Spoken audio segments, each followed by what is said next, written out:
¿Alguna vez te has preguntado cómo un imperio podría florecer en medio de la sangre y la pasión, donde un soberano gobierna con terror, pero su alma se rinde ante la gracia femenina? Imagina un mundo antiguo, envuelto en misterios y rituales, donde el sol se eleva sobre pirámides imponentes y el eco de los tambores anuncia tanto gloria como horror. Bienvenido a la historia del emperador azteca en México, una tierra de contrastes donde la grandeza se entreteje con la crueldad.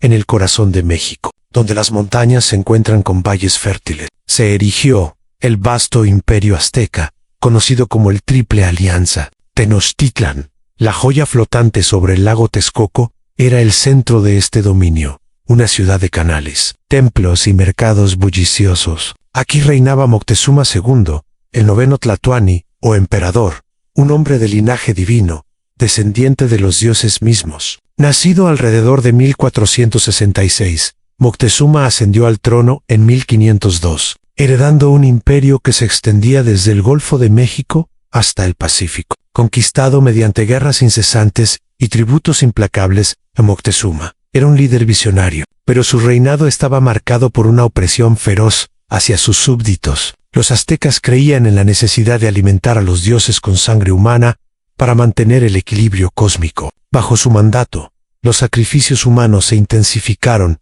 a prisioneros de guerra, esclavos y hasta niños eran ofrecidos en los altares de los templos. Imagina las escaleras de la gran pirámide de Tenochtitlán, teñidas de rojo, donde los sacerdotes extraían corazones latiendo con cuchillos de obsidiana. Mientras la multitud observaba en un silencio reverente, mezclado con terror, estas guerras floridas no eran solo batallas por territorio, sino cacerías organizadas para capturar víctimas, asegurando un flujo constante de tributos y miedo entre los pueblos sometidos. Los súbditos vivían bajo el yugo de impuestos exorbitantes de maíz, cacao, plumas preciosas y telas fluían hacia la capital, dejando a las provincias en la pobreza. Rebeliones eran aplastadas con brutalidad, aldeas enteras eran arrasadas, y los disidentes enfrentaban torturas públicas. Moctezuma, aconsejado por sus sacerdotes, veía en estos actos no solo control político, sino deber religioso. Pero en medio de esta tiranía, latía una debilidad humana, su fascinación por las mujeres. El emperador mantenía un harén vasto, con cientos de concubinas seleccionadas por su belleza y linaje. Se decía que su mirada se suavizaba ante la elegancia de una noble tlaxcalteca, o la gracia de una doncella de los pueblos tributarios. Una historia susurrada en los pasillos del palacio cuenta de Xochiquetzal, una joven de extraordinaria belleza, hija de un cacique sometido. Moctezuma, cautivado por sus ojos como obsidiana y su cabello como cascada nocturna, la reclamó para sí, ignorando las protestas de su pueblo. Esta atracción no era mero capricho, representaba el conflicto interno del emperador, donde el poder absoluto chocaba con deseos mortales. Mientras ordenaba ejecuciones masivas para aplacar a Huitzilopochtli, dios del sol y la guerra, en privado se entregaba a banquetes y danzas con sus favoritas, rodeado de flores y perfumes exóticos. Sin embargo, esta dualidad no mitigaba el sufrimiento de su pueblo. Las mujeres, aunque a veces elevadas a posiciones de influencia, no escapaban a la violencia.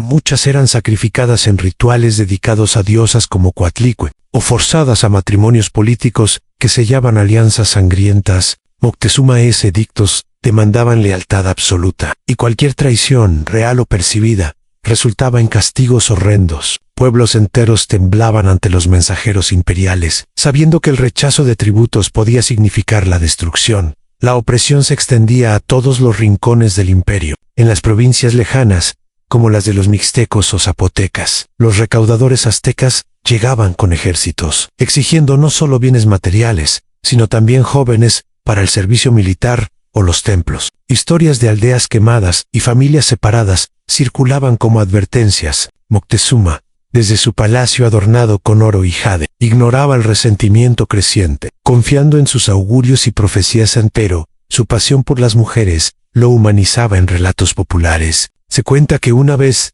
durante una campaña militar, vio a Malinali, una esclava nahua de notable inteligencia y belleza, aunque en la historia real ella se convirtió en aliada de los españoles. En esta narrativa, imaginemos que Moctezuma la elevó a consejera, atraído por su ingenio y encanto. Estas relaciones no eran románticas en el sentido moderno, eran extensiones de poder, donde la belleza servía para consolidar lealtades o simplemente satisfacer caprichos. Sin embargo, esta debilidad contrastaba con su ferocidad mientras cortejaba. Sus órdenes condenaban a miles a la muerte. En el clímax de su tiranía, vino con las señales ominosas que precedieron la llegada de los españoles. Cometas en el cielo, lagos hirvientes y templos incendiados fueron interpretados como presagios de fin. Moctezuma, atormentado por visiones, intensificó los sacrificios, creyendo que más sangre aplacaría a los dioses. Pueblos tributarios, exhaustos por la opresión, comenzaron a murmurar alianzas contra el emperador. Mujeres, viudas de guerreros caídos o víctimas de abusos, se unían en secreto a estas conspiraciones, susurrando maldiciones contra el Tlatoani.